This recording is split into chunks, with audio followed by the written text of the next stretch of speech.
এখানে এমন 4টি বাক্য রয়েছে, এই 4টি নিয়ম যদি আমাদের জানা থাকে সবাই ইংলিশটা তৈরি করতে পারবো, সবাই ইংলিশটা বানাতে পারবো। কিভাবে সহজভাবে ইংলিশটা শিখতে পারি, মুখস্থ না করে কিভাবে ইংলিশটা মনে রাখতে পারি, তার জন্য তোমাকে অবশ্যই এই 4টি সেন্টেন্সের ব্যবহার জানতে হবে। এই 4টি বাক্য তোমাকে খুবই সাহায্য করবে ইংলিশটা তৈরি করতে, ইংলিশটা বলতে। চলো দেখি। এখানে শুরুতে যে বাক্যটি রয়েছে, যখন কাউকে জিজ্ঞাসা করি যে তুমি আর কি চাও, অথবা সে আর কি চায়, তারা আর কি নিতে চায়, এরকম প্রশ্ন যখন করব কাউকে, সেই ক্ষেত্রে শুরুতে হবে কি হোয়াট এলস, আর কি। তারপর এখানে রয়েছে কি ডু, এখানে সাবজেক্ট অনুযায়ী হতে পারে ডু অথবা ডাজ। ওকে, হোয়াট এলস, আর কি, ডু ইউ ওয়ান্ট, তুমি আর কি চাও। এখন যদি জিজ্ঞাসা করি সে আর কি চায়, কামাল আর কি চায়, সেই ক্ষেত্রে বলবো what else does he want, সে আর কি চায়। What else does Kamal want, Kamal আর কি চায়। What else do I want, আমি আর কি চাই। What else do we want, আমরা আর কি চাই। সহজভাবে কিন্তু ইংলিশটা তৈরি করতে পারবো। ইউ এর পরিবর্তে যে কোনো সাবজেক্ট বসিয়ে দিব।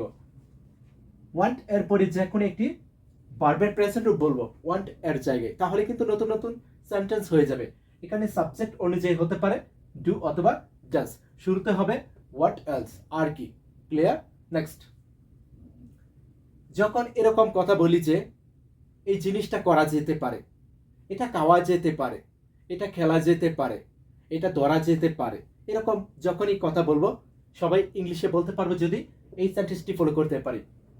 ইট ক্যান বি ডান, এটা করা যেতে পারে। ইট ক্যান বি ডান, এটা করা যেতে পারে। ইট ক্যান বি ইটেন, এটা খাওয়া যেতে পারে। ইট ক্যান বি প্লেড, এটা খেলা যেতে পারে। খুব সহজ কিন্তু। যেটা করা যেতে পারে, যে জিনিসটা করা যেতে যেতে পারে, ইট এর পরিবর্তে সেটা বলবো, ইটের জায়গায় সেটা বলবো। তারপরে ক্যান বি, ক্যান বি এর পরে ডান, ইটেন এর পরিবর্তে তুমি যে কোনো ভার্বের শুধু ফার্স্ট পার্টিসিপল রূপটা বসিয়ে দাও, বি থ্রি যেটা। ওকে, এখানে ভার্বের শুধু 3 নং রূপটা বলবো, তাহলে কিন্তু হয়ে যাবে। যদি বলি কাজটা করা যেতে পারে, the work can be done, কাজটা করা যেতে পারে। যদি বলি ভাত খাওয়া যেতে পারে, রাইস ক্যান বি ইটেন। আশা করি ক্লিয়ার। নেক্সট, যখন এরকম কথা বলি যে আমি কিভাবে কাজটা করতে পারি, সে কিভাবে যেতে পারে, তারা কিভাবে আসতে পারে, যখনই এরকম প্রশ্ন করব সবাই পারবো যদি এই সেন্টেন্সটি ফলো করতে পারি।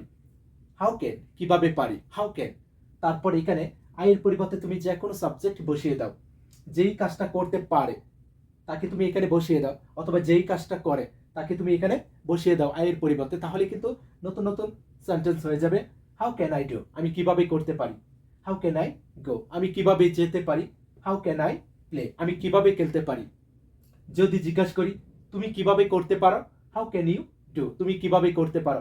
কামাল কিভাবে করতে পারে, how can Kamal do, Kamal কিভাবে করতে পারে। সে কিভাবে যেতে পারে, হাউ ক্যান হি গো, সে কিভাবে যেতে পারে। তারা কিভাবে খেলতে পারে, how can they play, how can they play, তারা কিভাবে খেলতে পারে।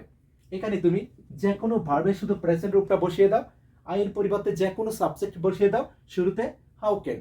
ক্লিয়ার? নেক্সট, পরের সেন্টেন্সটি, যখন এরকম প্রশ্ন করি যে আমি কি কাজটা করতে চাই, তারা কি যেতে চায়, আমি কি আসতে চাই, সে কি খেলতে চায়, এরকম প্রশ্ন যখন করব শুরুতে হবে উড। তারপর এখানে যে কোনো একটি সাবজেক্ট। ওকে, তারপর লাইক টু। ক্লিয়ার? তারপর ডু এর পরিবর্তে শুধু ভার্বের প্রেজেন্ট রূপটা বলবো, তাহলে কিন্তু হয়ে যাবে।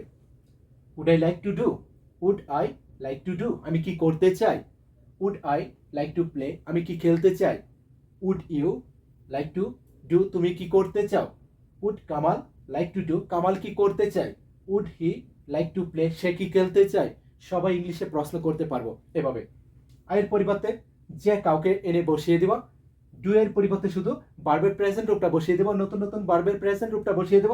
শুরুতে উড, তারপর সাবজেক্ট, তারপর like to. Okay, like to এরপরে শুধু ভার্বের প্রেজেন্ট রূপটা যদি বলতে পারি, তাহলে কিন্তু হয়ে যাবে। এই 4টি নিয়ম যদি ফলো করতে পারি, আশা করি আজকের পর থেকে সবাই এরকম কথাগুলি ইংলিশে বলতে পারবো এবং সবাই সেটা পারবো। যদি ক্লাসটি ভালো লেগে থাকে অবশ্যই শেয়ার করে দিও। ওকে, ব্যাস।